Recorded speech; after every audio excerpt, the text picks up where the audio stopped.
It is Friday, April 22nd, 2022.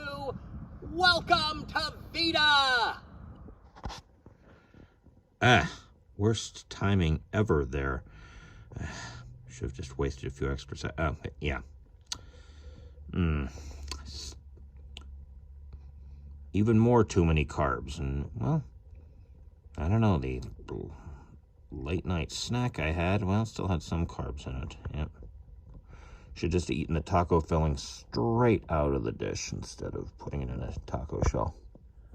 Well, I'm still not completely sick of my childhood special interest that was recently revived by merely using way too many props. I'm mostly sick of it. It doesn't help. I heard that in his first appearance, Mr. Freeze actually killed someone, so I rewatched the two-parter. I'd fast forward and couldn't find anything, and then I read something which gave more detail. Then I watched very intently, and near the end of the first episode, well, I'll probably do a video about that eventually. Should look for other people getting killed in this series. But one thing I didn't really make clear when I was talking about the extra where they showed all the next week's villain bits, I kind of started getting sick, well, not just because it was repetitive, but because I realized just how often certain villains reappeared.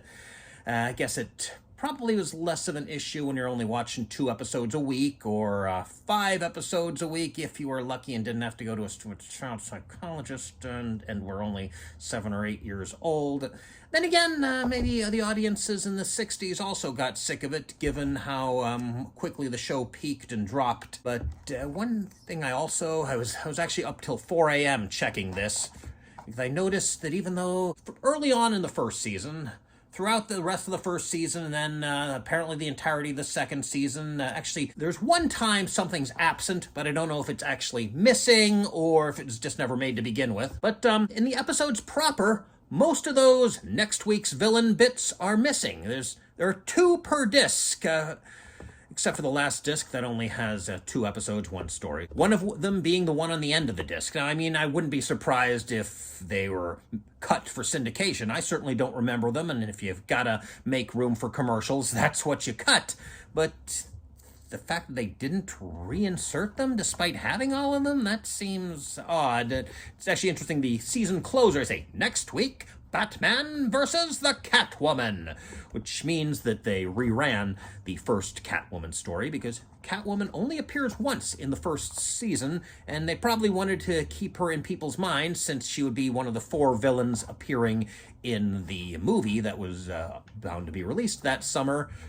And the other 3 main villains, I mean, the Joker and the Penguin each had 3 stories, and the Riddler had 4. So Catwoman with only 1 story, understandable they would want to rerun it. But yeah, like I said, I was up until 4 a.m. confirming that they do not have all of those next villain things. And so, yeah, I'll probably finish watching the first season. It's 10 more episodes. That'd be a good place to pause. I'm somewhat reminded of Anime News Network's review of the first volume of Mazinger Z. I mean, if you'll see here, that's 46 episodes, and I believe at the time, those were the largest number of episodes to get an initial release in the US. And of course, they had a deadline. They couldn't pause when they got bored with it or when it got too much. They had to meet the deadline, and so it just got, Now, I should point out, I'm talking about an initial release of episodes. I'm pretty sure this Fist of the North Star complete box set, which has 152 episodes, had already been released, but I'm talking about an initial release. All of these have been released in individual volumes, never as many as 46 episodes at once. But today's task, well, it's not to finish this book. Can you see I've made a decent dent in it? Yeah, It's pretty dense. There's a lot of annotations, and even though 1 page of a screenplay equals about 1 minute of screen time, that doesn't mean it only takes a minute to read it, even if you're like me and can read pretty quickly. It also doesn't help. I mean, this is a miniaturized version. The original was trade paperback sized, and well, I have myopia, nearsightedness, and astigmatism. And lately, the astigmatism in my right eye has gotten worse. So it used to be to read fine print, I just do this.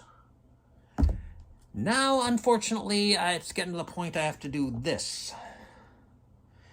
Yes, I need new glasses. I think it's been less than a year, but still, I need new glasses, and I had been getting them at Walmart. and they have a good selection, and they have my, well, they sort of have my information on file, although I sometimes have to refill stuff out anyway because I've changed doctors, but I've less to fill out,